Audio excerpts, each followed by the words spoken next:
Hello, hello, good evening, everyone. We are live on YouTube. This is Tara Lee Live, and hello, I am in a different location for those of you that follow me on a regular.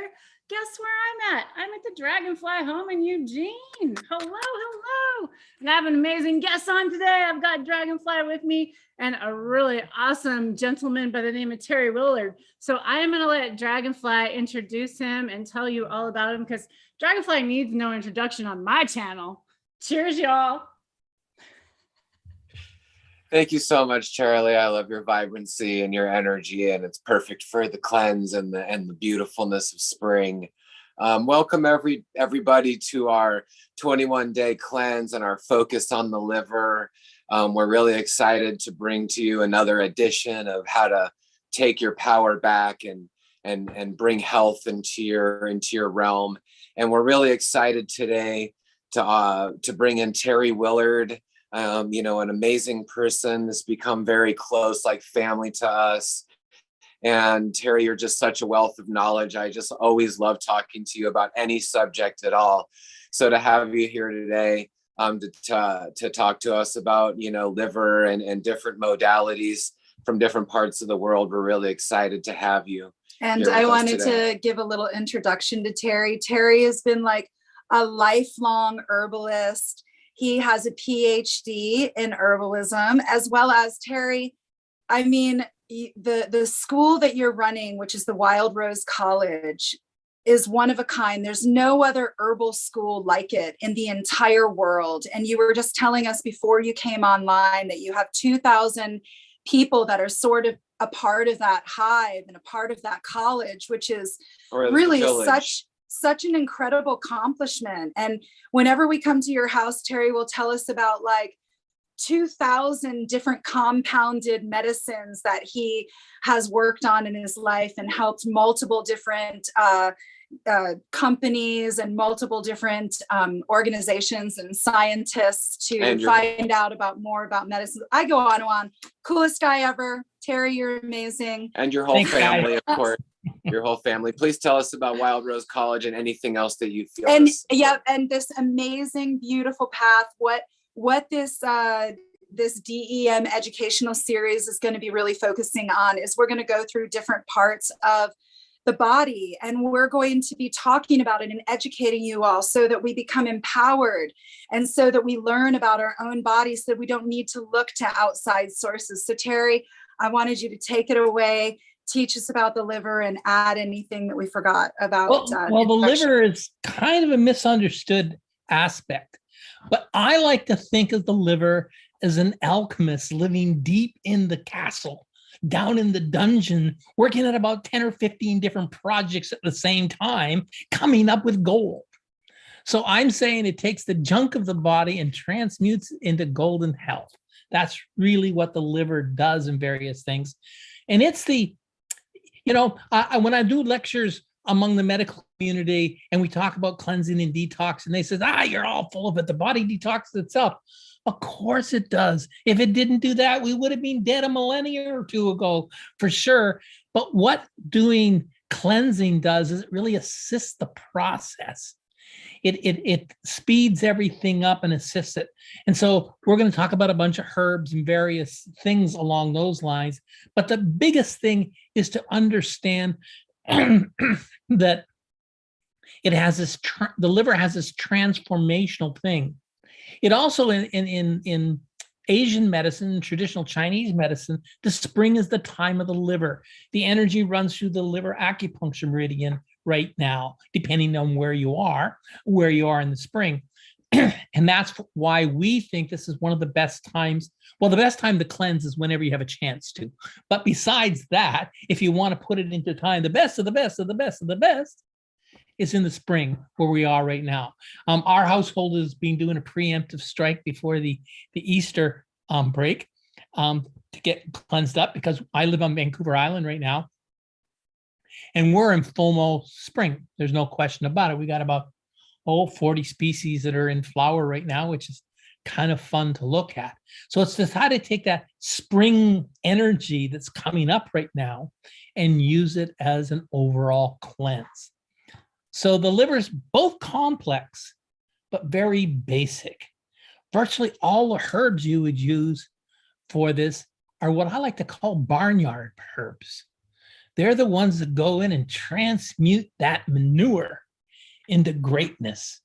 They're the dandelions of the world, the burdocks of the world, the thistles of the world, those kind of bitter, gnarly herbs that will do it. So I like to be able to talk with you guys more about this over the next little while and try to see how it's a metaphor of our lifestyle and how we're moving through society at this point in time.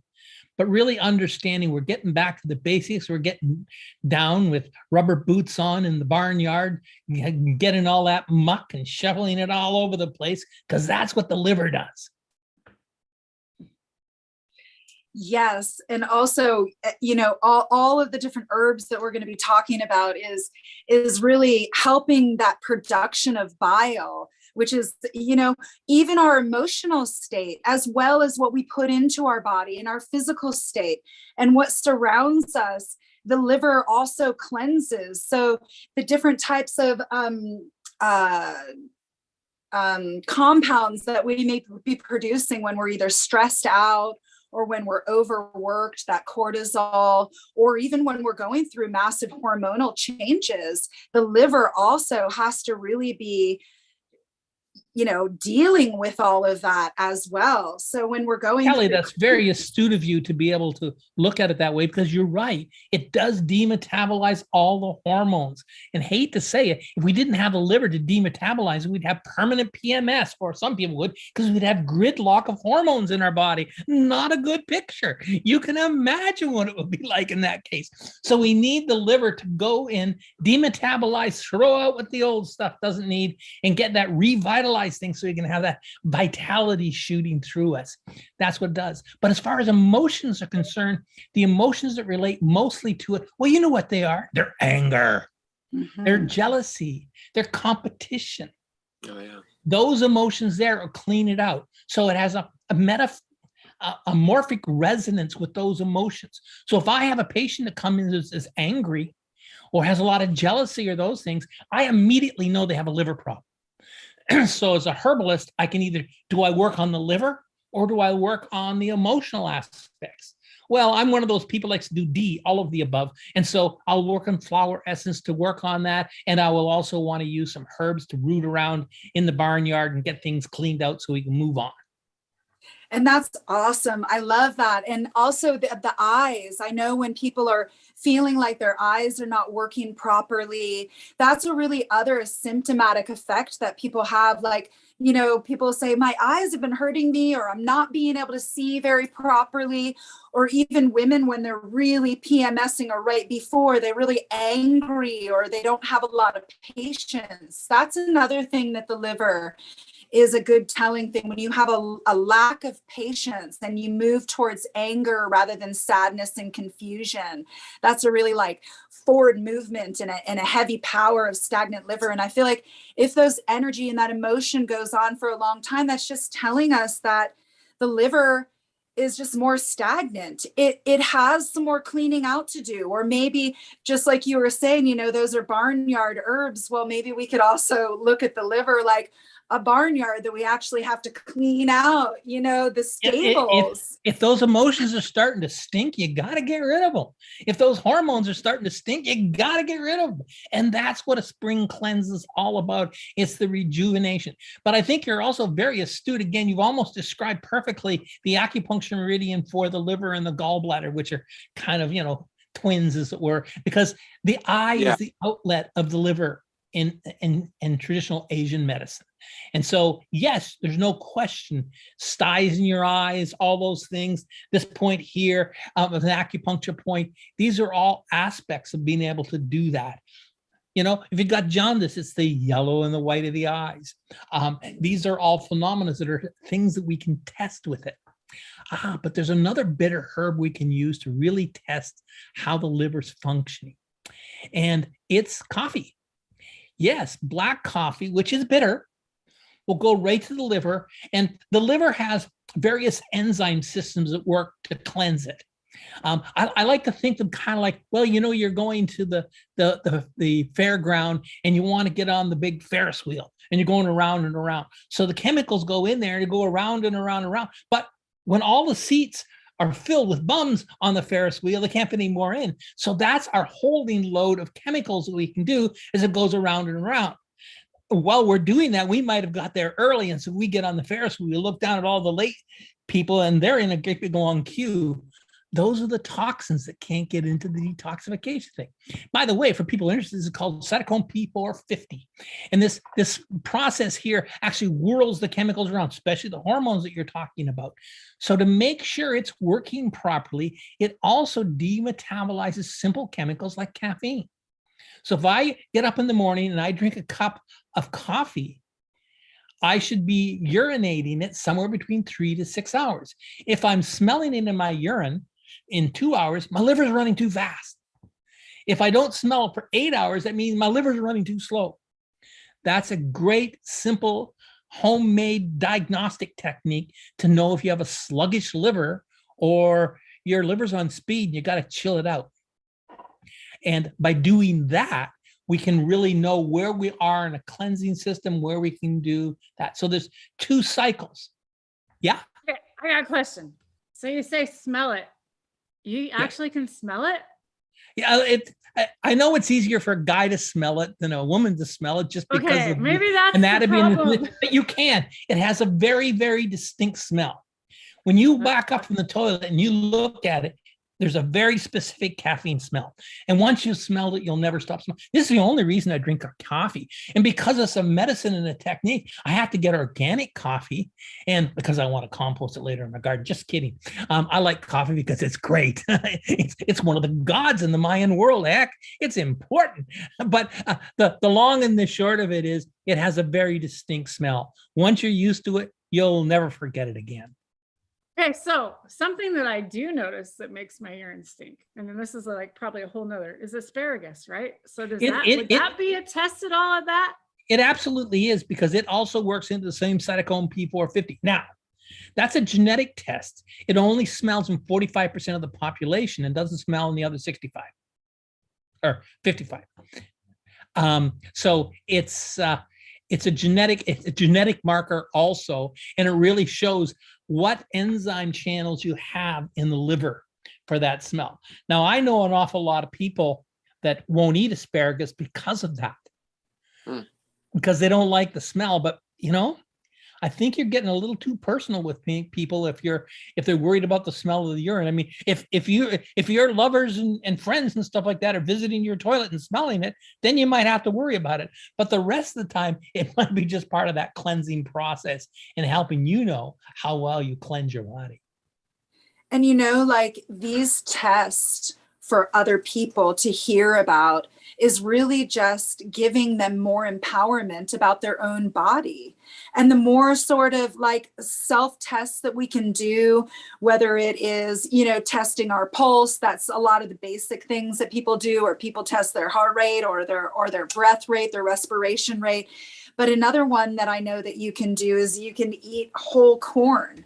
And we can find out how long does that whole corn go through your digestive tract to get through. And we know that it's within, 4 to 6 hours. That's really fast. That means your metabolism is running really quick. And also, it should be about 18. And if it's about 18 to 24 hours, then wow, okay, things are running pretty properly and I'm doing pretty good. I also love that asparagus that you had brought up too, because Charlie, that's another indicator of how our kidneys are doing. And also with the coffee that you were mentioning as well, Terry, we know how well our kidneys are running and if it's running too high or too hot. Also, I also know that you start to understand that smell of the caffeine, because if your kidneys are running maybe a little bit stagnated or too hot, or maybe if your liver is super stagnated, the smell of the coffee in the urine actually changes.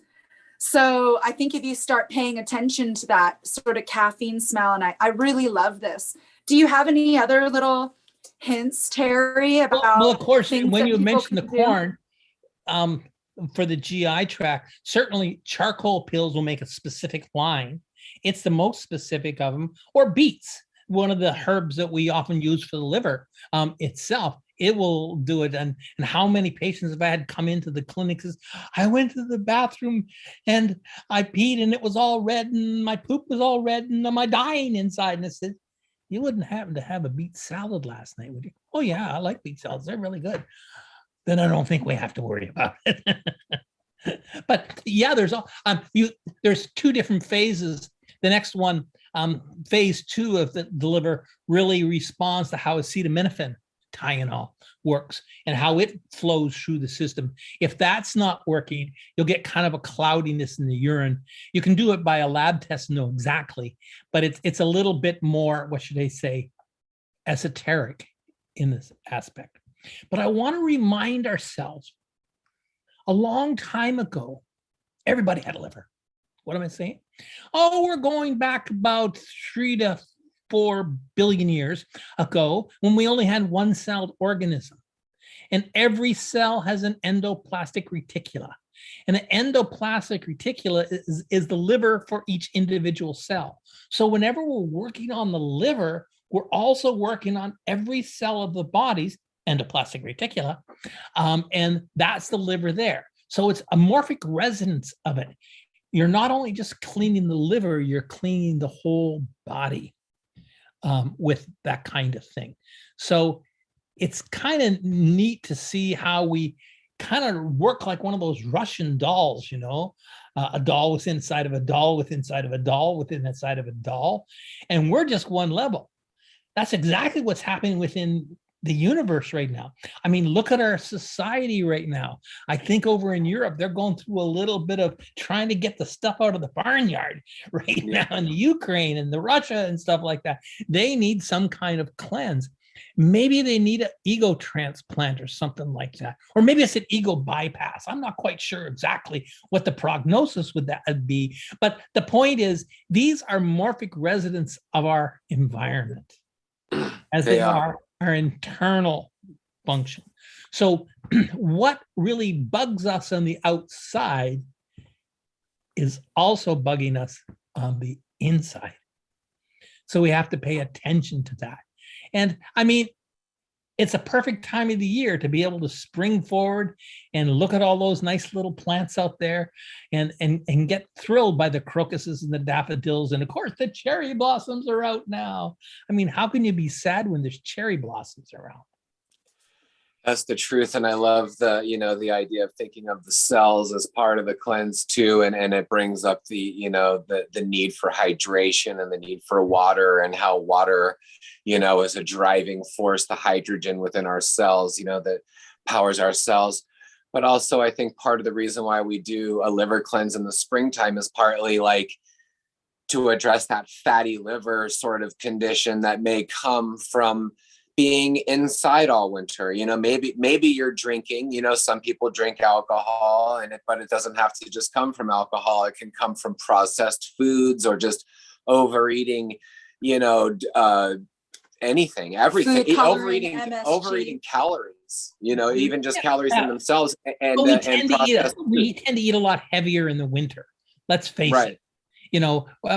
We to get enough calories to keep us warm in the Arctic, I mean Canada, I mean wherever you live in the winter, we need that heavier, fatter, oily stuff to get through. But in the spring, aren't you thrilled when you have your first salad? Your own garden. We've been eating out of our garden now, salads, for a little over a month, and it was like a big sigh of release for around our house.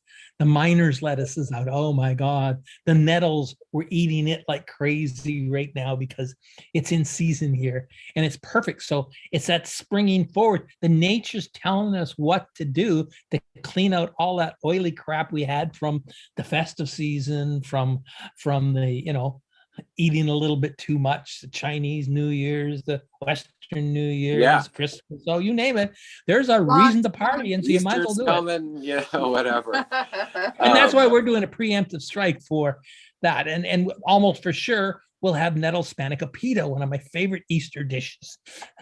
Yes. And one of ours with the nettles is we always like to spin it up and put a bunch of curry spices into it and do a nettle sog. And then you can just pour it over anything. So we always have quite a few root veggies that are left over in the pantry and in the root cellar, and we'll just pour the sog over it. And I love the idea, and I don't really know the chemical, analysis behind this, but eating food from your own garden, and when it comes to springtime, when you're eating your potatoes that you grew from last year in the springtime, I presume that there's something really positive in that. The state of the potato at that point, in the springtime, and using those squashes and those potatoes to cleanse and get ready for the new season. Well, it's definitely part of microbiome.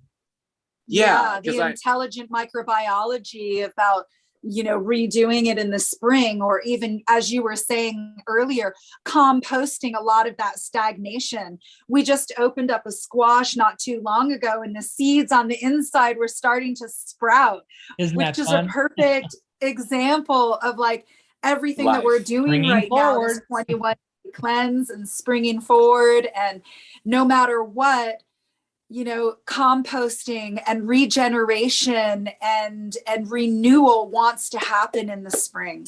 And that's what a compost is. Basically, it's a combination of the microbiome going into the liver and getting everything. Because when a compost is right, it smells sweet. When it's not right, it stinks. So if our barnyard stinks, we have to fix it. If our liver stinks, we have to fix it. And it's just that simple. And so it's good to do a preemptive strike. So we can party when we want to party. It's useful. And when you were just saying composting, I really wanted to talk about when we're talking about herbs for the liver, hence bitter. And so it's just like, that acrid smell of a compost really goes hand in hand in my mind to talk about now a lot of the herbs that are really wonderful that go hand in hand with, renewing and getting that bile production moving. And some of those really have that incredible bitter flavor that is so incredibly hard. And also what I recognize is what we're missing the most in North American society. When you go to Asia, and as soon as you get into taxi cab in China or even in the Caribbean, they have these mugs of very bitter tea that they're sipping on all day to address gallbladder, to address spleen and liver, which is all of that bile production. And I sort of wanted to hand it over to you, Terry, about talking about some of those super bitter herbs that people really could start allying with, that would help them with this cleanse and also help them help them with stagnant liver. Well, the good news, the two best bitter herbs for this are chocolate and dark chocolate and coffee. Both of those are bitter herbs that everyone, well, not everyone, but a lot of people can get on board with the liver. But black radish is the number one go-to. A lot of people think it's milk thistle. It's not. Black radish is the best. Now, to want to put it in perspective, milk thistle is an absolute fantastic herb, but it's a protector of the liver. Now, if I'm trying to clean out my barnyard, I don't want to put a huge fence around it that I can't get into to clean it out. I need to get into it and clean it out. Now, if I need to protect my liver because I've just eaten a poisonous mushroom or something like that, milk thistle is your girl. It is really the one to do it. Now, it will let a little in and it'll go in, but you're going to be way better with dandelion, wood bethany, ginger, parsley root, black radishes I've already suggested. These herbs here will be able to clear that whole area out. Burdock is also, well, any of the thistles are useful. But as soon as you start getting into the milk thistle, you're starting to put up a moat around your barnyard. And it's a little bit harder. If you need to protect your liver, fantastic. So what I often do is clean it and then protect it. So we'll use one set of Yeah, and when you're talking about, I just wanted to add, you were mentioning milk thistle, but another one, which is the thistle that we all love to eat, which is the artichoke. And Absolutely. I know artichoke leaf is just awesome for that bile production and cleaning out the liver. And it's also really good biomass for your gardens as well. Yeah, to grow. incredible to make soil because it just grows like crazy. And the cardoon is similar to the artichoke, and it grows huge biomass for gardens. Yes. So we like, well, we love the taste to start off with, and we like to mix it with all kinds of, whenever we're eating oily food, we try to put some artichoke hearts in it for sure, because it will emulsify it. So you're right. It's another thistle that really works out absolutely fantastic for this. In fact, it's almost like the thistle behind you, this Mandela coming forward, the thistle. And it's interesting, you mentioned just black radish and even just black foods in general are something that people, maybe overlook, and it'd be interesting to talk about if they have anything to add to that, just the power of just color in your food, and even dark foods. I've been hearing more about just blackberries and Saskatoon berries and even black beans and the dark, all dark those all those have either the bioflavonoids or the various flavonoids, the anthocyanidins and stuff like this to be able to work. They work as the great antioxidants, which of course the liver really needs that. It needs a glutathione. So any of those things that'll go in there work as a super antioxidant in this area to be able to clean it out. So, but almost black radish is heavily used for the liver in Europe, but it's hardly used at all in North America. And it's one of the things that we kind of missed in our culture compared to that.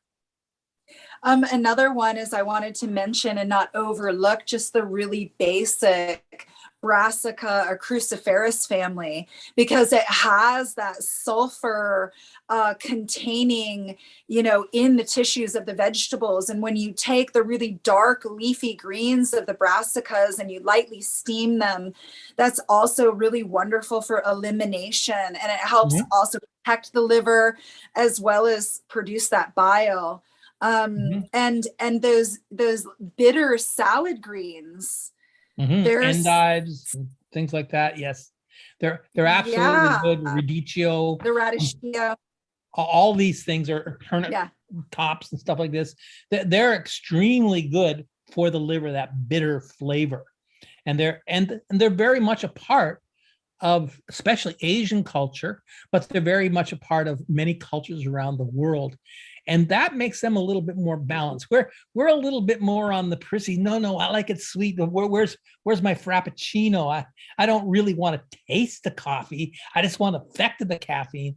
I wanted a pumpkin spice frappuccino or whatever the case may be. So it's really sweet. We treat ourselves a little too prissy sometimes. And when you're working in the barn, you don't wear your prissy dress when you're cleaning out the barnyard. You just don't do it. There's a time to be prissy. There's time to be dressed up, but it ain't when you're smucking out the barnyard. And it really isn't when you're going into a cleanse too. I feel like it's okay. We're going to be doing a 3-week cleanse. So we're going to be taking it the first week, just really eliminating a lot of foods and just going really basic, and all the way to the end of it of just doing water or whatever people feel like can support them in a really positive way.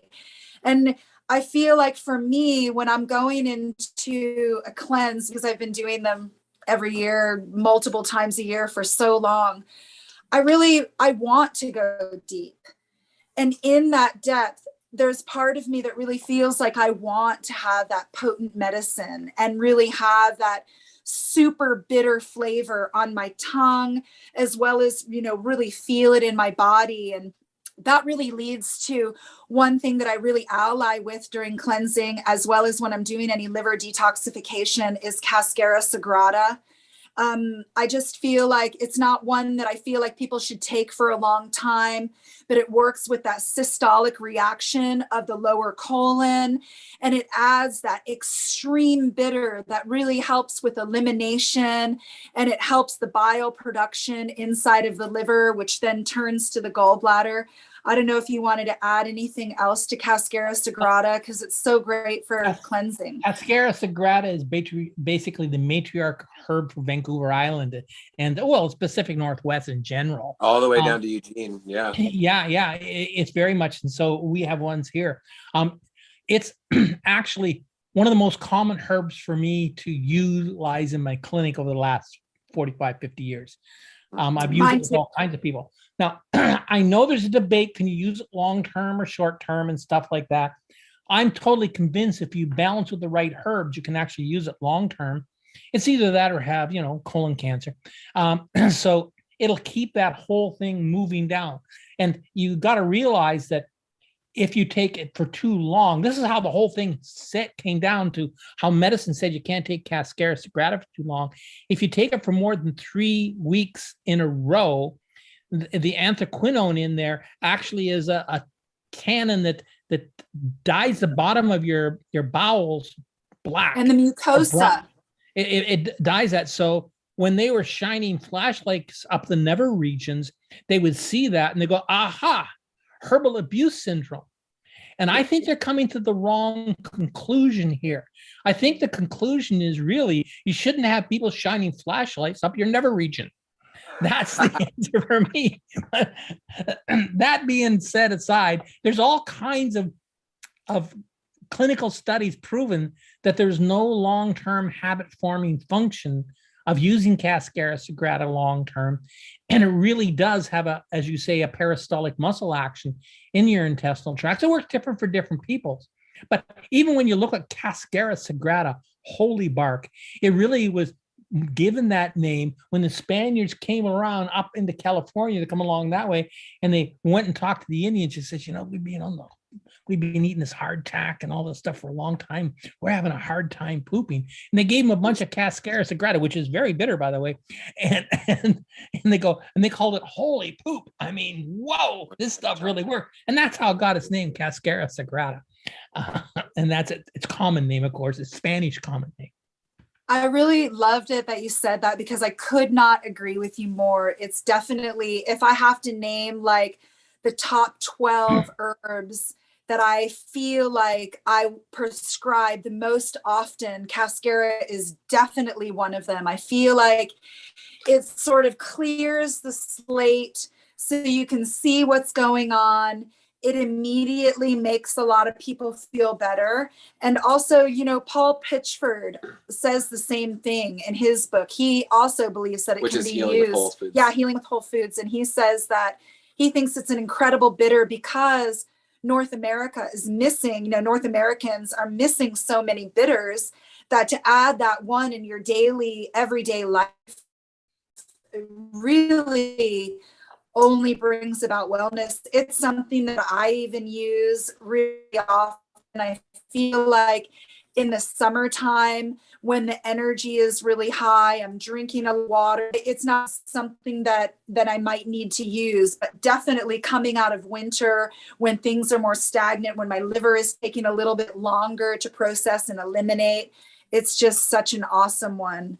I'm hoping you're listening to that, Huey, because he was asking, he wanted to know about what will help the bile flow a little bit better in the chat room. And I want to make sure you realize that those bitter herbs are really the ones that will do that. Any of those bitter herbs will do that for sure. Parsley root is really excellent for that. There are many, many things that can really help that bile flow. But the artichoke is really particularly good there. Probably one of the best is chelidonium, which is an extremely bitter yellow herb, which I do use for some of my more serious liver patients. And bitter melon is one that's often talked about as one. Mm-hmm. Garlic cloves, like maybe 2 at night, just eating like a whole garlic clove. Helps with the enzymatic production. And mm-hmm. I love the idea that part of doing a cleanse and part of doing this is kind of creating a love affair with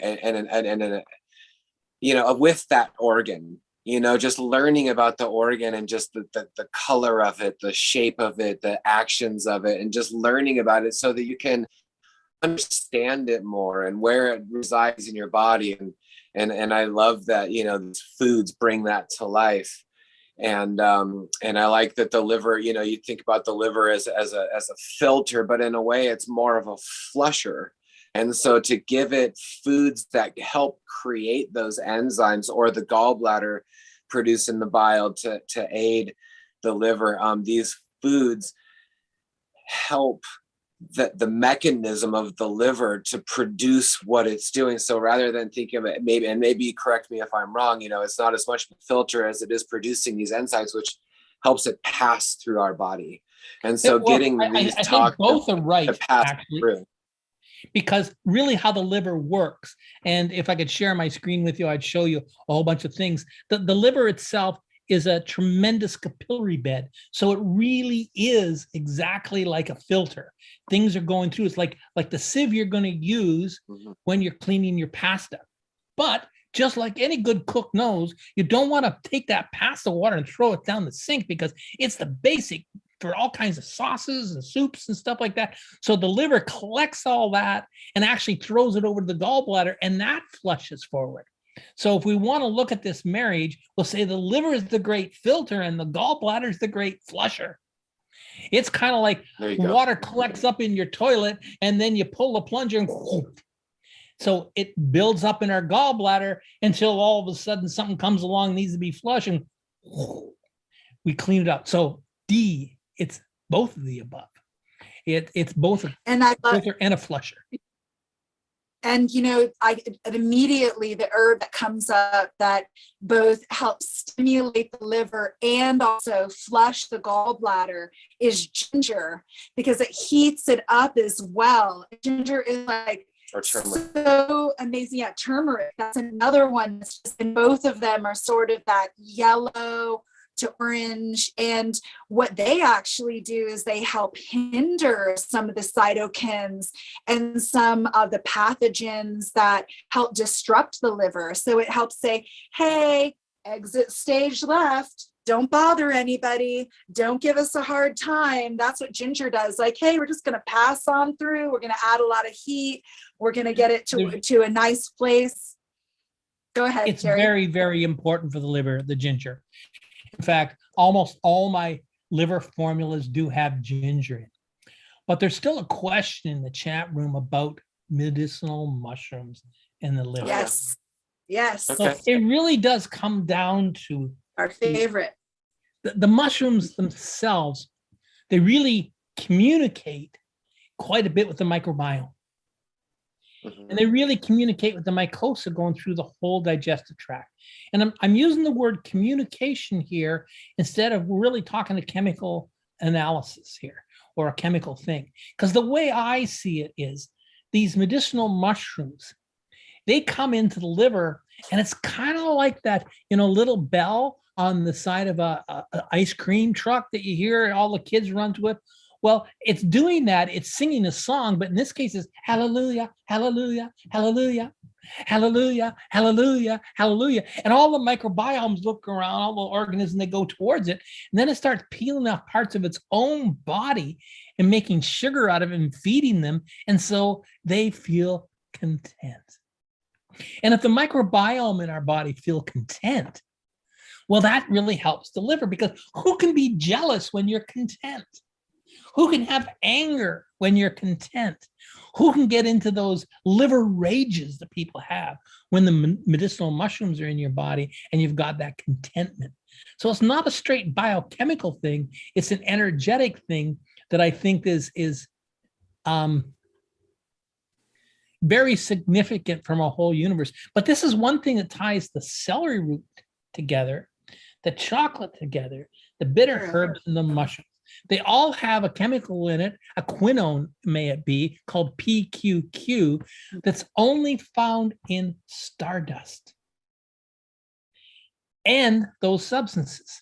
So it really means we are built from the stars. We really are part of stardust. And that stardust is singing a song to us.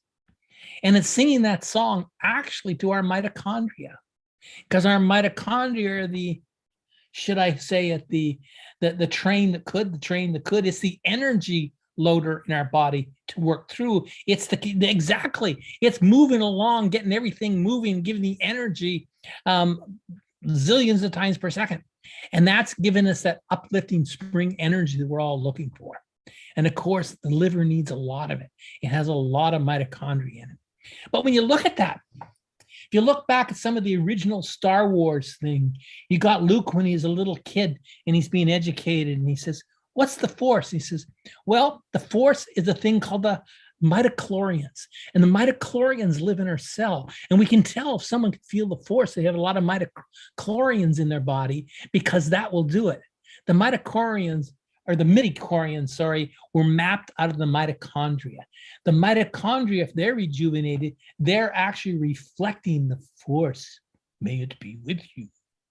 And the thing that can stimulate that the most is the PQQ. And so can coenzyme Q10. Now, let's be realistic, and glutathione, all of those work really well on this, but they also really work well on the liver. But you can have an organ that's that vital, it has to have all that stuff in it.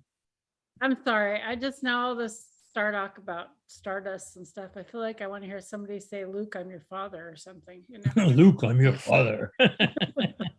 Sorry. I love that, and this really is a good time to remind us, how important the breath is, and breath work, in this focus. This focus is food, this focus is hydration, and this focus is it's breath, and it's part of the movement and the exercise that goes along with creating cardiovascular movement and less stagnation. And these types of yoga exercises, there are some really beautiful yoga exercises that you can do to enhance your liver, and we'll put some of those up on our discords that people can look up, and maybe over the course of the next couple weeks we'll do a couple of we'll show people some yoga exercises and movement that you can do to enhance your liver. But I just want to really encourage people to do breath work during this time, and also to preferably do that breath work in nature if they can do that sitting on the ground. And I'd love to see them do it at least for a half an hour to an hour. Let's say if we can do it an hour a day. Wow. During this cleanse. I know it's a lot. Yeah, even 15 minutes is unbelievable, but it really reminds me right now. So it reminds me when you say sit on the ground, we also know that the element that's associated with the liver is wood.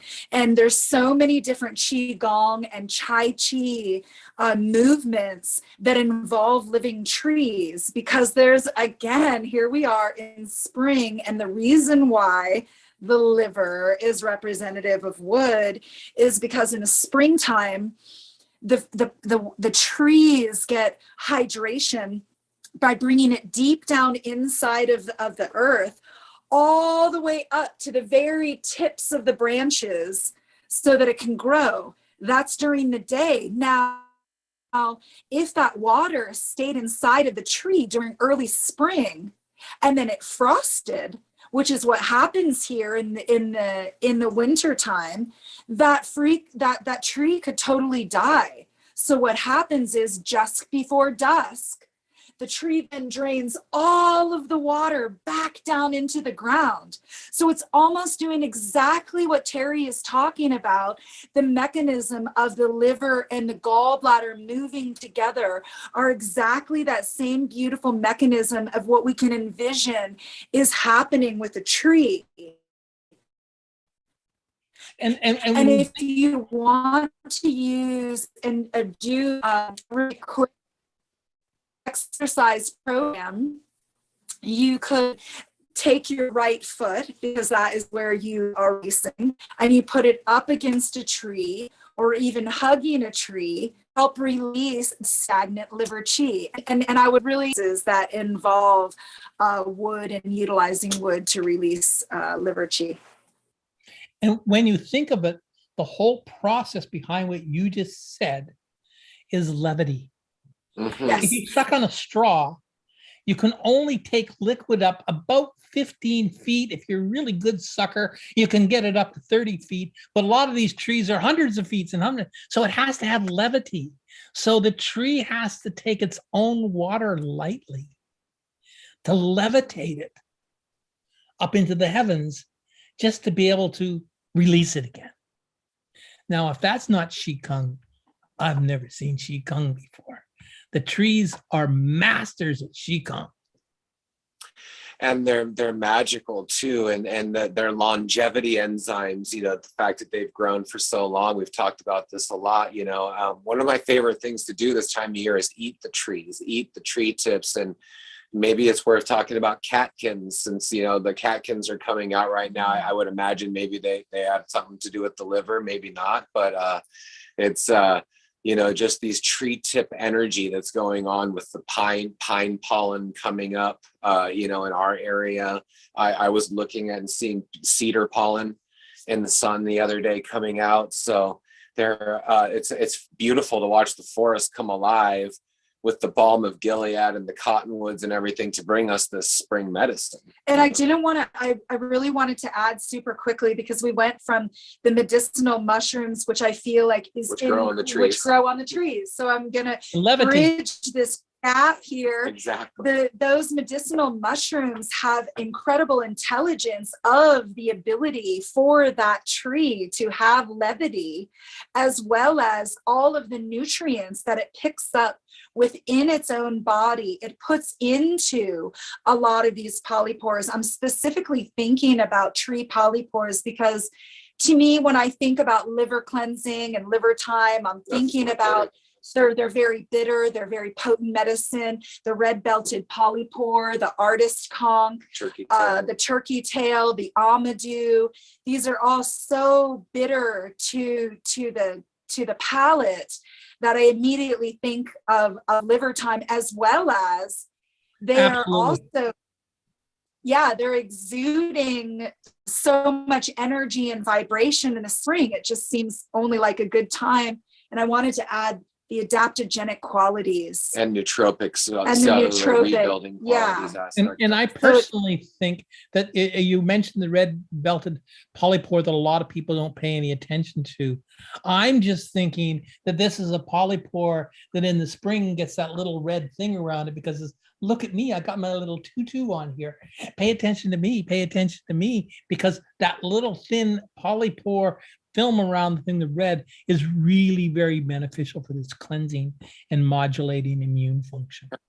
So, question, how long do those take to grow? Should we be harvesting those, and how do we harvest those? Just out of curiosity, just a little off. No? The most significant thing that you brought up there is, if you think of a mushroom on a tree like that, it's no different than an apple on a tree. If I take an apple off a tree, I don't kill the tree. So if I take a polypore off of a tree, I don't affect the mushroom and I don't affect the tree, as long as I'm really careful how I clean it off. Because if we just go in there with an axe and start slashing, we're going to wound the tree. Okay. But if we're careful at taking it off, there is no problem of over harvesting. It's just like you're not going to over harvest apples or pears or Asian plums or whatever the case may be. So that's one of the things. Well, it takes a lifetime for it to work. So it's in the ground all the way around. It's the mycelium. It is the immune system of the forest. It's not just in the tree. It's around, especially things like chaga. It actually grows in the ground and grows up into the tree. A lot of these polypores grow up into the tree, or might lay on logs and stuff like that in the forest of old trees that are there. One addition I have to that is that there's this incredible push in the world, also North America, I know mostly because I live here, but for fire smarting. And I know that fire smarting is important for some people, and it's not a discussion on whether you should fire smart or not. My main point is, you can't find polypores in fire smarted areas. And I would just like to point out the importance of wild zones. Wild areas are extremely important. Give thanks that we have wilderness areas. So thankful that we have wilderness areas, because we have the ability to see something that's not managed. And we can see it thriving out there. And everywhere else in the world, everyone thinks that they have to burn every single branch. And I'm seeing diversity going away in certain areas, certain indigenous plants, and that local native food is going away. Polypores are really hard to find in a lot of areas when we go traveling. Yeah, especially because the forest is so manicured. It's so manicured everywhere. So, you know, we luckily live near, you know, a wild, most wild zone you can imagine, you know, so we're lucky to be able to get the polypores. When we go and we get the polypores, we usually push up on them or push on them a little bit to see if they want to come. You know, Terry's talking about sometimes, you know, people just, oh, I'll take an axe to it and I'll chop it down. But then if you're going to scar the bark on the tree, you know, you're going to potentially affect the tree. In some cases, a lot of the polypores are growing on the tree because it's dying. And I know loggers in the past have said, oh, we pull the conchs off the tree because they're killing the forest, you know, which is obviously not very intelligent. It's not true. The other thing that I wanted to add is that, yes, there's an incredible, unbelievable fractal network, just as Terry was mentioning, that's going on underground. And this very highly intelligent life form called the mycelium decides to go up inside of a tree, its host, and then it fruits. This fruiting body also then, if something were to happen to any of the landscape, or if it got way too dry, then this fruiting body can sporulate. So I do believe that it's actually very important, which makes more mycelium, which maybe can carry it away to another area. Like say that an area got burned, then spores are going to be what maybe carries on that mycelial intelligence, that mycelial family from that particular area or zone. So it is important to leave some of those polypores on the trees in the area and zones so that you know and understand that they have the capability to sporulate if their mycelium underground were to be in danger to be able to repopulate. Yeah. So that's part of the fruiting body as well. And another thing I wanted to add really quickly about the fire smarting that Josh was talking about is that so much of the underbrush and the vegetation is being taken out, then that also means that our shade is taken away. And we all understand that mycelium and mushrooms love to grow in living soil. And living soil can only happen when it's shaded during a high, summertime, or when it's very dry, even in the winter time when there's just snow on top of it, but it's not melting. The earth dries out tremendously. And without that very dense microbiology that happens with multi-dimensional, multi-species, multi-varietal insects, for all of it, polyspecies, that's what creates the mycelium. So we're being very symptomatic. We're being very allopathic in our fire smarting, because fire smarting is addressing one thing, the fire. It's addressing fire, but it's not looking at a holistic version of how fire is started, how fire travels, and being able to, if we build more underbrush, then that can create more dampness in the soil, which can create more of a canopy, which can create much cooler climate, which then can create cooler soil, which makes it very inapt for fire to come through and just take over. So if we start to look at a lot of these destructive earth, soil biology practices that are happening within big corporations, we can recognize that they're running on the same type of protocol and standards as that sort of allopathic sense that Western medicine has, that is so many things that are very destructive and very separating and isolating and segregating. Go ahead, Josh, just got a thought. Try to mulch instead, of slash burning. That's all. We'll just leave with that. Try to mulch instead of slash burning. It builds mushrooms, and mushrooms save humanity. And I just one last thing on mushrooms is it fuses the tree. Like the tree is an energy, and the tree is part of a spirit. And I love that the druid each alphabet represents part of the tree because the tree is sacred. Letter. Yeah, every letter of the alphabet. It's part of the whole levity. But Right. Coming back to your original question, it's fomitopsis, which will kill COVID, any other virus that's ever been thrown, any other toxins ever been thrown. It won't grow on a tree unless the old growth forest is at least 400 years old. So you said, how long does it take to grow? This won't show up on a tree unless the tree is over 400 years. So it's a gnarly type things that is one of the most potent medicines that's ever found. It'll stop anthrax. It was one of the things that the US government said was one of the only things that could stop a whole list of various diseases is this. And it's a gnarly old thing that lives on the old growth cedars and Douglas firs in this area.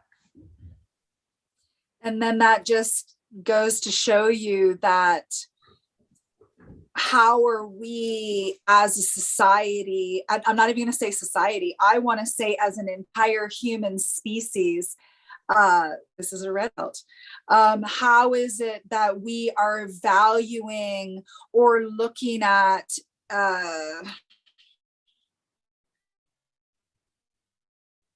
what we see as valuable, what we see as important, what we see as wealth. We're seeing just the wood and the timber as wealth when we're recognizing that these kind of species far surpass the value of leaving a forest intact. Absolutely. Than taking it and harvesting it and only talking about harvestable value when we start to understand that this is our health and well-being, and our health and well-being are our basic intelligence. And when we are in our highest grade intelligence, then we are actually treating the earth in the way that it needs to be treated, because we're in allyship, we're in a consciousness with it. Didn't Dr. Seuss do a book on that? Yeah. Exactly.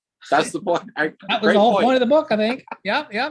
And if you can't listen to him, who can you listen to? I mean, so it's been great having all these various thought processes go through, but it really does mean that we're part of a whole. And our liver is not an organ unto itself. It's really part of our whole being, but it's connected to our environment, just like it's connected to the barnyard. It's really a transmutator. It's the alchemist among us. And it's the thing that can really transmute things into its own form of levity.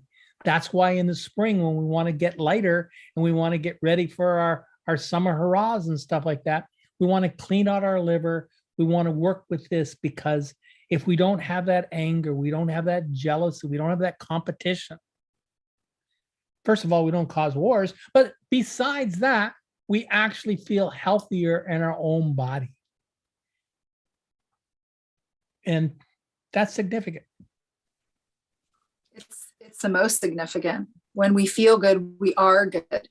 And when we are good, then we're in good company with ourselves. And when we're in good company with ourselves, then we're in good company with community. And then that just spreads and it ripples. And I think that's really what the mushrooms are, community. But the most important part of community is communication. They are the communication. They are the internet of the World Wide Web in the forest. So they're the communication network that everything. It's if you look at Avatar, it's the network that they found out how to conquer it and how to be able to work with the people, because it was the communication system that brought the whole community together to be able to knock off those malicious, angry, over-firing, livery, angered persons that are coming down to exploit them. So if we don't want to be exploited as individuals, we've got to make our liver quiver and get it clean and have levity in it, not anger.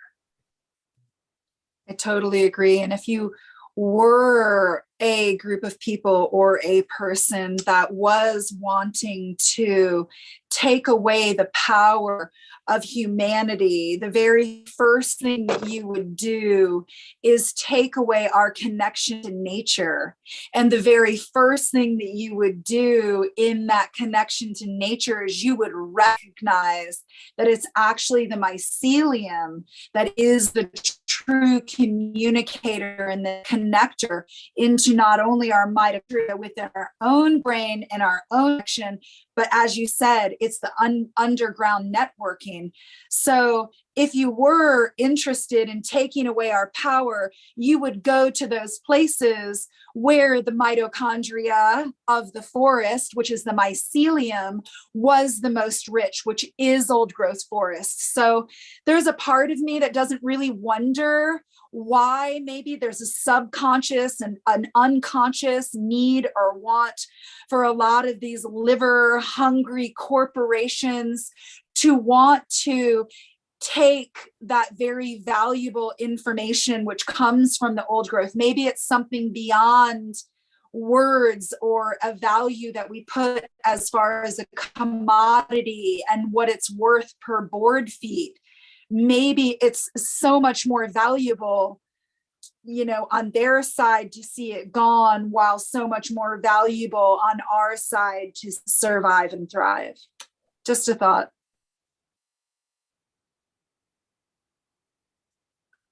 Well, and Yeah. that's the liver for you. Exactly. And it's interesting that we, you know, went off on the medicinal mushrooms in the wild environments, because also with a lot of the herbs that we talked about tonight for the liver, a lot of those grow in wild areas of your garden.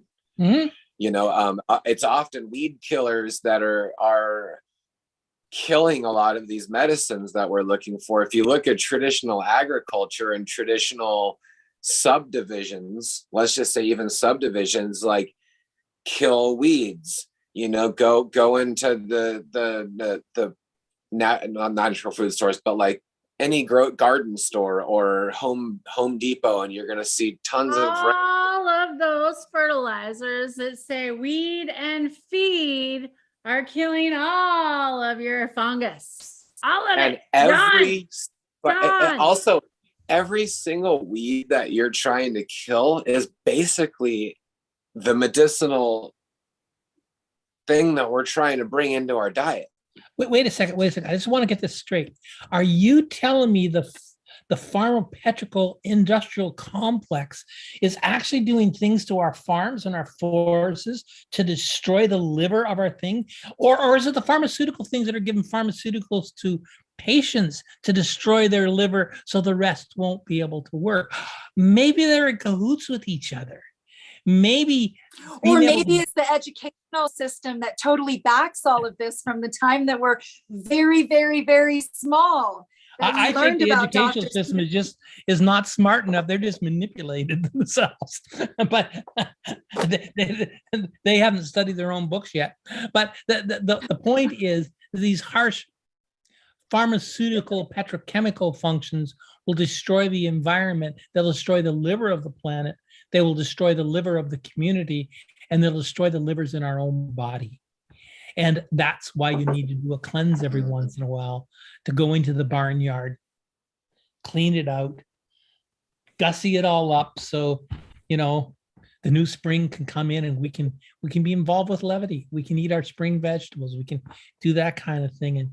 And well, the rest is wonderful. And that reminds me of the Essene. You know, you were saying that we need to do cleanses often. And I loved it that the Essene would get water from the Dead Sea, which has a tremendous amount of living biology and salts. They were trace minerals. I mean, I just go on and on and on with the amount of living microbiology in the Dead Sea. And they would water their aloe plants and probably then other crops. eat that, which is another herb that is incredible for the liver. It's beautiful. It's so wonderful for helping to detoxify it. It helps purge it and it helps protect it. But the Essene would do, one day that you are alive, every year for you would cleanse. So I'm 52. That means that I would be cleansing 52 days out of the year. Pretty sure Oh water. my God, that means I'd be cleansing for the rest of the year. Hey, the less you eat, the longer you live, isn't Yeah, it true? God. and do it in increments. You can do it in increments throughout the year, but it really like resonated with me. Like, wow, as I get older, I do realize that I could use more cleanses, and I do have a little bit more intelligence about it, as well as more mapping on how to be successful with it. So that's just something that I am going to be taking into, you know, my life throughout is really trying to do that with how many years I'm alive throughout the year. And, you know, we're not in the tropical area, but, you know, are also some really powerful tropical plants that people can bring into their diet during a liver cleanse and be really beneficial. I know the amla plant, or the amla tree, I should say, is, you know, we go to Bali or other places in the world where there's like a real health consciousness thing. Amla is one of the big used trees that are, and it's So amazing on the nourishing. farm too, from an agroforestry point of view, in a tropical zone, along with the neem, the leaves of a lot of the leaves, you know, are super And that's bitter. not neem oil. We're not talking about ingesting neem oil. It would only be used for, the leaf. you know, different stagnation of the liver. You have to use neem, I believe, pretty carefully, but it is used in Ayurveda to bring stagnant heat out of the liver. So it can be used in a light tea concoction. And if you're talking about tropics, I mean, amazing fruit for the liver is the noni. Noni is so incredibly cleansing. It's nourishing. It's a cell regenerator. It's a cancer killer. I mean, I just feel like another one of those herbs, if I could say that I only have 20 that I recommend often and all the time. If you're living in the tropics, noni is something that I always recommend to my clients and patients. You put it in the canoe. Yeah, it would be It one goes that in the you would canoe. put in the canoe to bring to another continent along with your taro. And coconut. And coconut for sure. Also, papaya seeds are really amazing, and either super underripe papaya, like a green papaya, can be great for elimination and help stimulate some bile production. And it's really good for inflammation of the liver.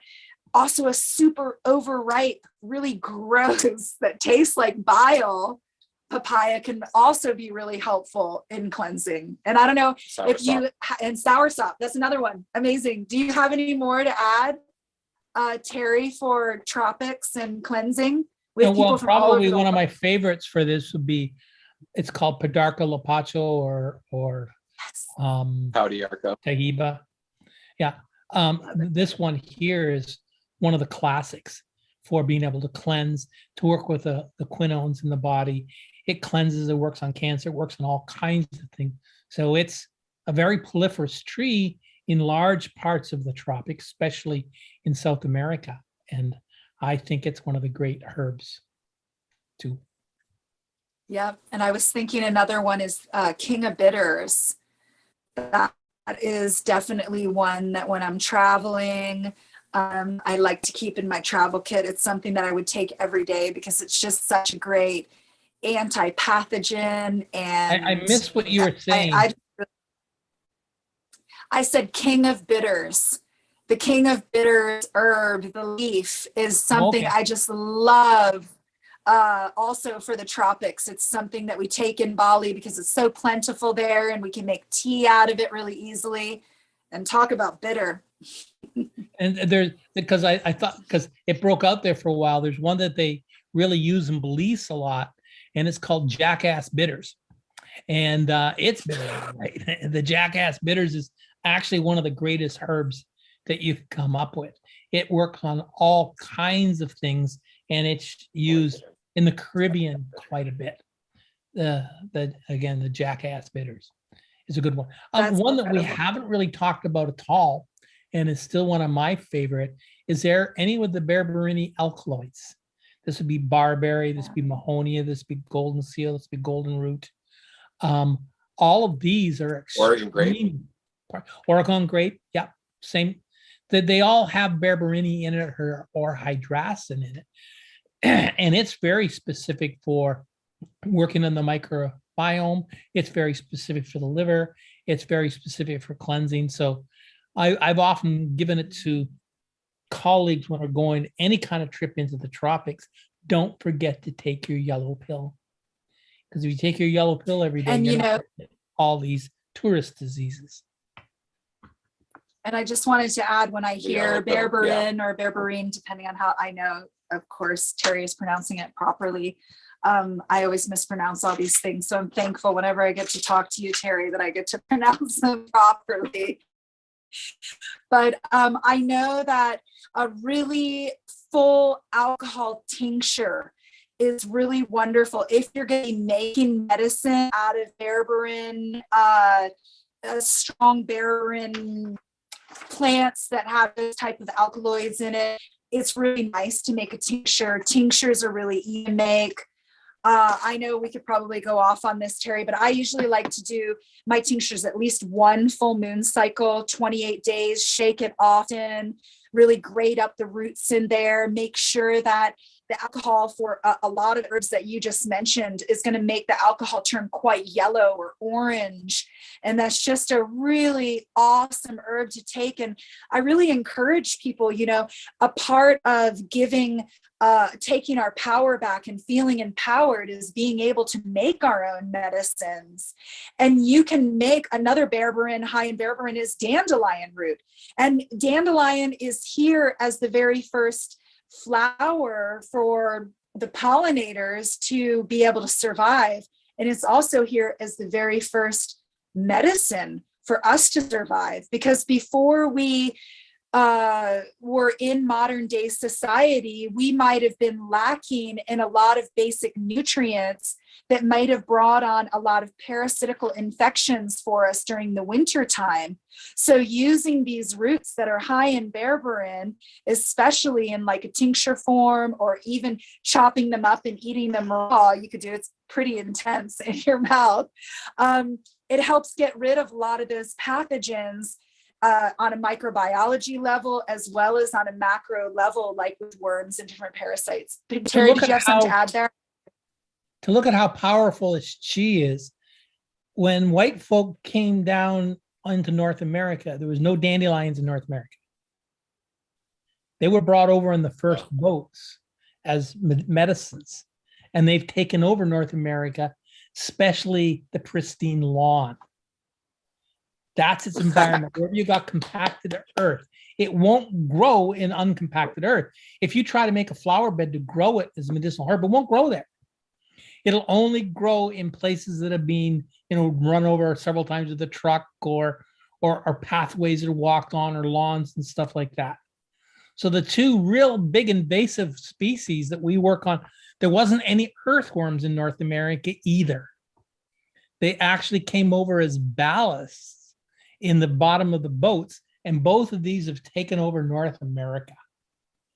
Plantains, wild, the same thing. They're Plantain. Really? They're the cultivators. All of those things. So one of the common names of several of the First Nation people in this part of the world is white man's footprint for it, because it came along with white men.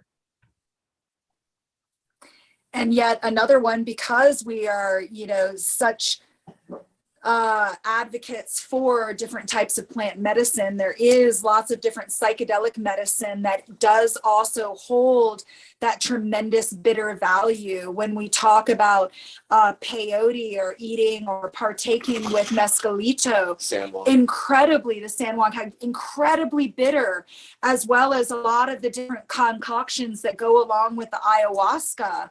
All of those are very bitter as well.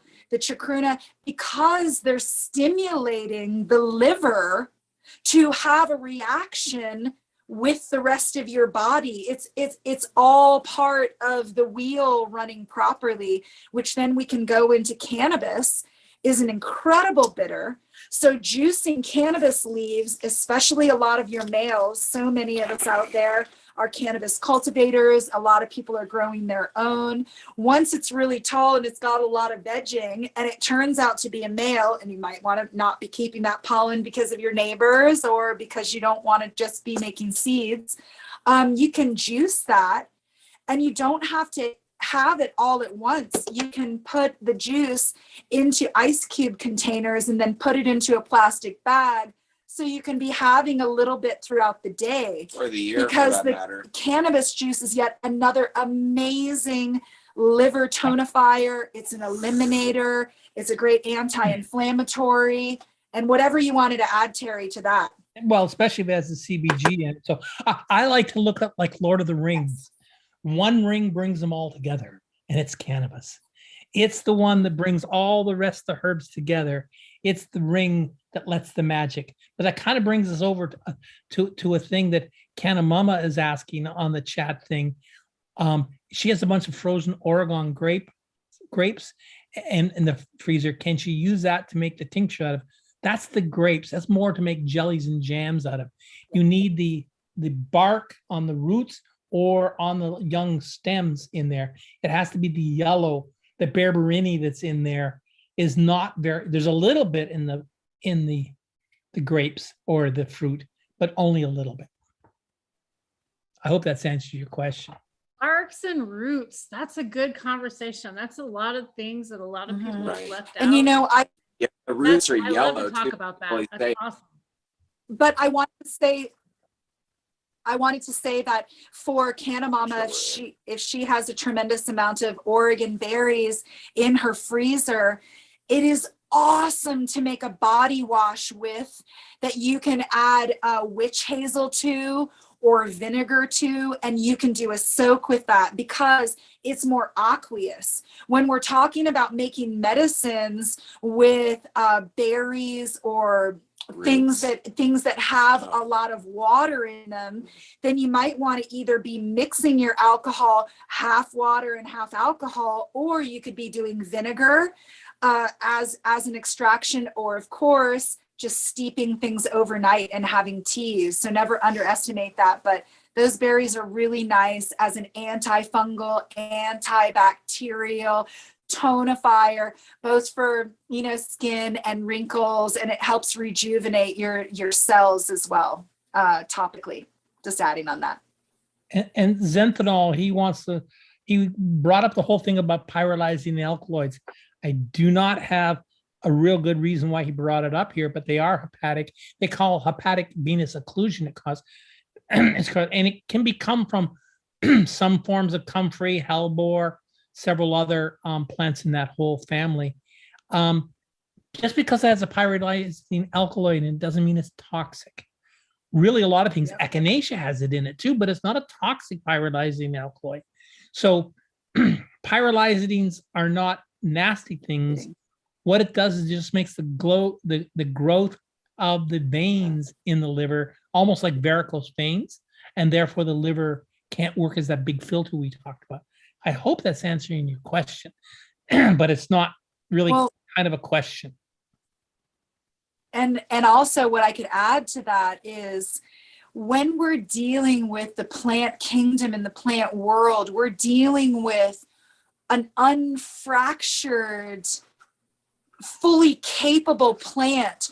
What it produces for medicine for us often is not an isolated fraction of it, which is what happens when you make medicine for pharmaceutical companies. And when you isolate something, then you're really making it incredibly concentrated. So when we talk about concentrating these xanthanols and all of these different, even terpenes, any of these things, they can become toxic to us in large quantities. You're right. Because it's not without the full spectrum of what the plant has to offer, which is why I really challenge, Josh and I have always challenged, I really have yet to find a pharmaceutical out there that, has a lot of backing behind it that doesn't harm the microbiome. Because when we isolate things and we try to mimic nature, it kills the natural flow of the microbiome. Did you say And that if you goes take against something out of its community, everything. it can't communicate with the community in our body? Is that what you said? Yeah. No, I Good just want point. to make sure that I got that right. It can't communicate properly to our body because it's not part of a community. And it's not Yeah. food anymore. It becomes some fractured something that represents some kind of food or medicine, a lot like instant food, or when we're adding all of these different colorings and different isolated compounds. It's like Or stabilizers. we're isolating a bunch of stuff and then we're putting it all together and we're saying, there you go, now it's together. But our body doesn't understand it in that way. It just understands it as a bunch of isolated compounds that don't represent something that has the same language. Now, that being said, there certainly are some poisonous plants out there that can kill you. Yeah. dead. Yes. And there are ones Yes. with pyrrolite. You eat enough hellebore, you're going to die. There's no question. Oh, yeah. So it's not just because it's natural. It's la la land. It's there's a lot of mushrooms out there that are absolutely fantastic if you eat one mushroom. It'll last you the rest of your life, maybe 2, 3, 6 hours, and then you're gone. Now, it might be glorious, who can tell? But the point is, when you're dead, you're dead. That's Or it. something, And I had a question, and a lot of people, when you talk about liver, you talk about the and then how do you feel about eating like liver, for example, during the liver cleanse, or like egg yolks, This is a or good question. even dairy for that matter? What's When I was a little kid, I was 3 years old. I came up to my mother and said, I'm really tired. Is it all right for me to have a snooze in the middle of the afternoon? And she said, certainly you can. I woke up 32 days later. I went into a coma and was in a coma for 32 days. I had kidney failure during that period of time. And our family physician at that point in time was on sabbatical. He was gone. So they brought a proctom in from Europe who was taking over his practice, but he was actually a naturopath. And back then, nobody knew the difference between you're a doctor, you're a doctor, you're a doctor. Nobody knew the difference. And he made me eat boiled liver every second day for a year, and soft boiled eggs every other second day for a year. That's the only protein. I couldn't have any sugar, couldn't have any salt, couldn't have any grains and that stuff. And so they always said I would never like liver again in my life after having to do that, because boiled liver is not the best way to eat liver. I'll tell you, that's kind of like a sacrilege. But right? Still to this day, I think liver is an extremely healthy food.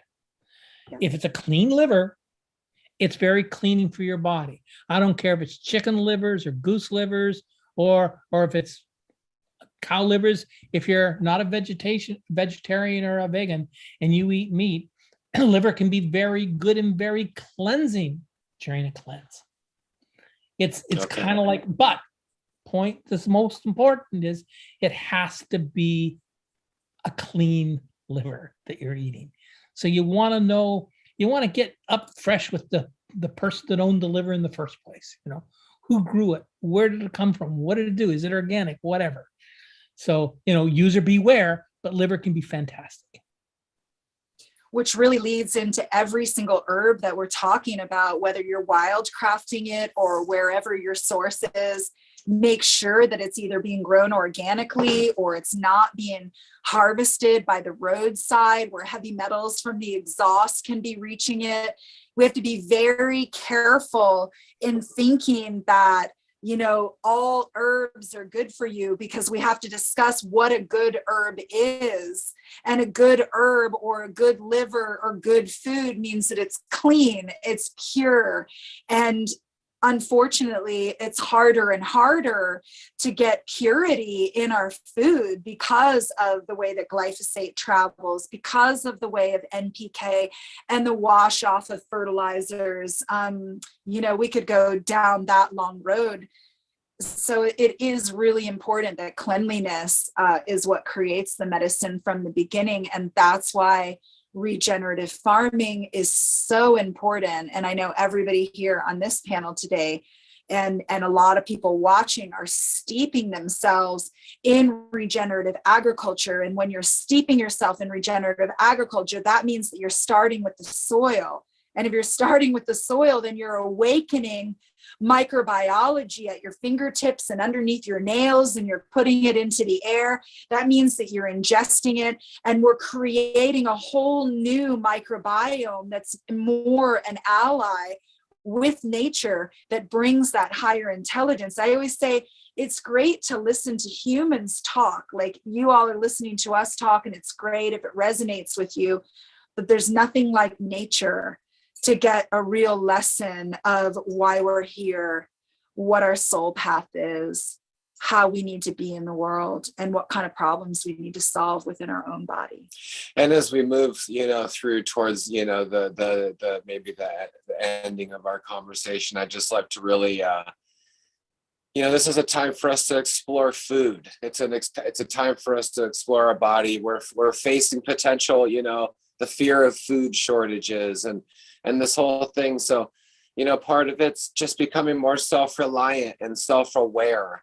I like the idea that we're getting food regenerative, but I like the idea that it's from a regenerative polyculture environment. So maybe I don't know terms or whatever, but regenerative polyculture I like a lot because it implies that there's wildness there and that there's communication, right?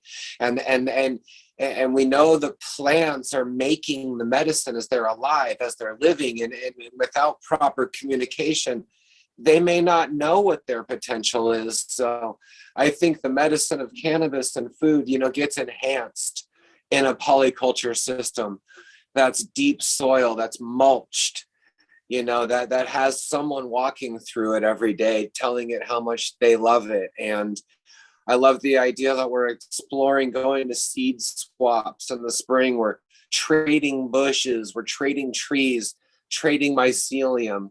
This is the time for us to take our power back, which we've said a lot tonight. And I really appreciate, the beginning of this cleanse. I'm really looking forward to it. And a lot of times I've partly feared it, kind of like clipping season. Everyone hated clipping. And then after a while, you're kind of like, trimming is kind of a time to learn things. You get to smell all the plants. It's beautiful. Anyway, so I think the cleanse is also exciting. And I look forward to the journey of learning about food. And thank you so much, Terry. And I want to hear. Well, thank you guys. It's been a pleasure. And also, I just wanted to make sure that we didn't have any burning questions that were in the chat, but I do have some questions here. I'm currently working with a patient, and she's having a lot of eczema issues. And this is someone who has been very healthy, very exuberant. And I've been working with her for a while, but she's been having this for a couple of years now. And she now is starting to hone in on her liver and the functionality of it, as well as, really trying to unlock all of the different things that are within us. I'm using this patient as some questions on what kind of things that she could do during this cleanse, specifically for the liver, that speak to the skin, because so many of us are having skin issues right now. I feel like because of the toxicity of the food and the air, of our stress level, and also it's the largest organ, that we have. So, Terry, do you have any suggestions about Charlie, did you have a quick question on that, in this liver cleanse? Yeah, I do, but I would like to comment on the skin. So as someone that was a cosmetologist for over 30 years, getting back out in the sunshine and that vitamin D also helps get rid of psoriasis and any other type of skin stuff like that. Sometimes that just helps. I'm just saying sunshine. But I don't know. It could be, you know, within as well, like you're talking about liver. And I love that we're talking about the skin, because so often I would see people and I would see their skin and I'm like, ooh, I know there's more going on inside. And too many times we treat that outside and not that inside. So it's so important that we're talking about seeing it outside and recognizing it inside. So thank you for talking about this. I love it. Thank you.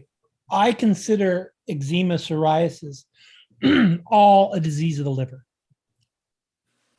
And then one of the biggest concepts here we have is in Asian medicine, again, they have the liver producing a thin substance that secretes on our skin, and it protects our skin. They call it resolving surface. But if you look at all cell membranes, it's a double lipid, a double oil thing that moves around that protects the cell itself. Our skin's the same thing. And it really works with the essential fatty acids a person's taking. In my case, I think the best is krill. But any kind of omega-3 oil or any kind of good oil taken orally will go through the liver, get excreted in our skin to protect us. So one of the biggest problems is the opposite of what most people are saying, is they wash too much because of the eczema, because they think that you have to keep it really clean. No, you have to let it lubricate itself with this thin oil over the skin. But just like everything else, we can say the results really come quite a bit for how the microbiome is feeding the liver. So I can't tell you how many patients I've had over the years that if they just get on a good kimchi regimen and they have kimchi 2 or 3 times a day, after about 15 to 30 days, the eczema is gone. It's literally introducing the microbiome in a food form, making sure you have plenty of oils, evening primrose oil, any of the major essential fatty acid things, and cleansing the liver. Those 3 things almost always take care of it. If it doesn't, then you have to go over to the homeopathic world. Because the homeopathic, anything with sulfur in it, is extremely good for this. It's a miasm of the absent-minded professor, actually. It's a miasm that will be able to help cleanse the skin and work with it. So it's a little bit of, should I say, babysitting to a degree, but it really has to do with the core of it is how the liver works and the microbiome works. Excellent. So helpful. And that's something that she's been struggling with. And I know I have so many patients also that deal with different types of skin problems. Even melanoma. If there's any extra thing but for melanoma, I would be interested to hear that. That one's really easy. Some close. Yeah. Because I'm this bald guy that lives out in the farm all the time, walking around. You think I don't have them? Any cannabis ointment that's high in CBD, it'll knock it out in weeks. I had a great big one here a couple of years ago. I put the cannabis oil on it, straight, 3 weeks gone. I've had several of them in various places on my body. Cannabis will just knock that sucker out like crazy. I have a special ointment that I use quite a bit that we make up here at the farm, or just the cannabis oils. It just rocks. And I actually had a patient that had them all over her noses and this area here. And we just kept on putting on there, and they couldn't even make it 2 months. They're all gone. So it's one of its. And also I would wonder, and maybe sea buckthorn, or well, you could make it in a sea buckthorn oil base. Absolutely, that would be useful. Yeah. As well as chaga infused. Sorry, I just know that chaga is good for the skin as well. Yeah, and I also just wanted to say that emu oil is incredible. Emu oil is just, it's transdermal. So when you utilize the cannabinoids on the skin, it goes in really quickly. But there are so many different oils that you can use. And for getting rid of some melanoma, you could do the Phoenix Tears or the RSO because it sticks right on there and it just stays right in the exact location. We want it that fairly you want strong it like that. I agree. Yeah. So I've been using one of those extractors to extract it down, to put it in the oil to do that. It works. Billy be dang. Excellent.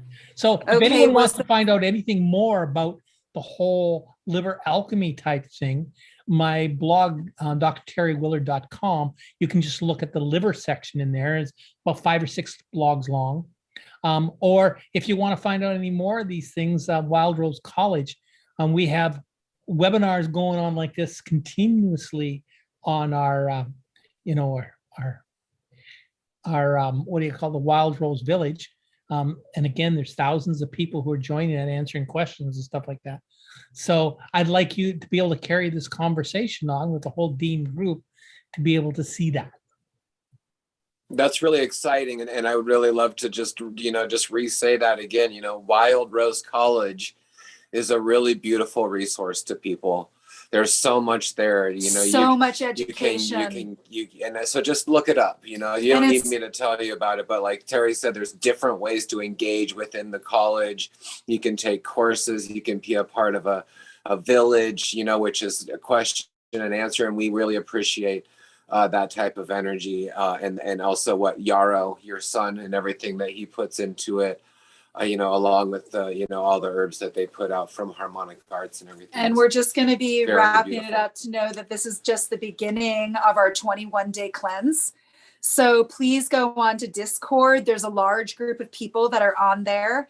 And we're going to be talking about some liver flushes there, some recipes for some sweet little quick liver flushes that you can either do with like beetroot, grapefruit. We can look up some liver flushes there, as well as we're going to go the full 21 days with a supportive group. I know that a lot of people have a lot of hesitation, and I know I don't want to speak for you, Tarly, because you could wrap it up with that, have a lot of hesitation or they're new to a cleanse.